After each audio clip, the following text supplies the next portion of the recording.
নওগাঁর মোকামে বস্তা প্রতি চালের দাম কমেছে ১০০ থেকে ১২০ টাকা পর্যন্ত। বৈষম্য বিরোধী শিক্ষার্থীদের নিয়মিত বাজার তদারকিতে মজুদ ছাড়ছেন মিলাররা। বিস্তারিত জানাতে শহরের বাইপাস এলাকায় মিল গেটে আছেন সহকর্মী এম আর রকি। সরাসরি যাব তার কাছে। রকি, স্থানীয় ব্যবসায়ীরা আসলে বলছেন যে চালের এরকম দর কমার পেছনে চলতি সপ্তাহে বাজারে এক ধরনের তাদের যে অভিযান চলছে, বিশেষ করে বৈষম্য বিরোধী ছাত্র আন্দোলনের এসব শিক্ষার্থী সহ স্থানীয় প্রশাসনের পক্ষ থেকে এই অভিযানটি চালানো হচ্ছে। অভিযানের কারণে ব্যবসায়ীদের দিক থেকে মিল পর্যায়ে যেসব চাল ধরে রাখা হয়েছিল, এই চালগুলো কিন্তু এখন ব্যাপক পরিসরে বাজারে আসছে এবং বাজারে একদিকে চালের বাড়তি সরবরাহ, অন্যদিকে কিন্তু হাটগুলোতে ধানের যে চাহিদা, এই ধানের দরটাও কিছুটা কম। এর কারণে আসলে এখানকার ব্যবসায়ীদের দিক থেকে বলা হয়েছে যে প্রতি বস্তায় ১২০ থেকে ১৫০ টাকা পর্যন্ত বিভিন্ন ধরনের চাল, বিশেষ করে মোটা, নাজির, জিরা, স্বর্ণা ৫ এবং বিআর ২৮ জাতীয় যে চালগুলো রয়েছে, এই চালের দরটাই আসলে একটা প্রভাব পড়েছে, যার প্রভাব কিন্তু আসলে পাইকারি বাজারের প্রভাব খুচরা বাজারে আমরা দেখতে পাচ্ছিলাম। প্রতি কেজিতে ২ থেকে ২.৫ টাকা বা ৩ টাকা পর্যন্ত প্রকারভেদে এসব চালের বাজারে কিন্তু এখন নিচের দিকে।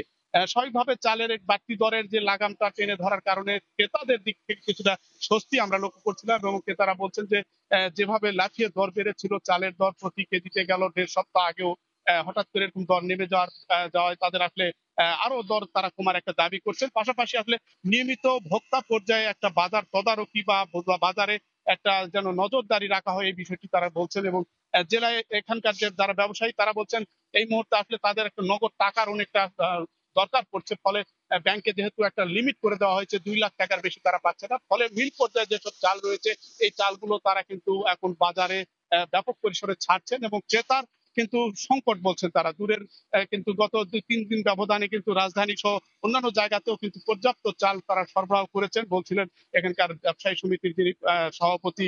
আহ এছাড়া কিন্তু এই জেলায় চালের বাজারের যে ব্যবস্থাপনাটা আমরা লক্ষ্য করছিলাম, চালের দর কিন্তু গত কয়েকদিনের তুলনায় আরেক দফা নিচে নামবে এমন প্রত্যাশা ব্যবসায়ীদের দিক থেকে করা হচ্ছে। কারণ হিসাবে আগামী আর কিছুদিন পরে কিন্তু ভাদ্র জাতের যে ধান, এই ধানগুলো আবার বাজারে উঠবে, ফলে আরো দর নিচে নেমে যাওয়ার তারা কথা বলছিলেন। এই ছিল নওগাঁর সার্বিক চালের দর কমার কথা আমার কাছে। রকি, আপনাকে ধন্যবাদ। নওগাঁ থেকে এম আর রকি জানাচ্ছিলেন চারের বাজার কমার খবর।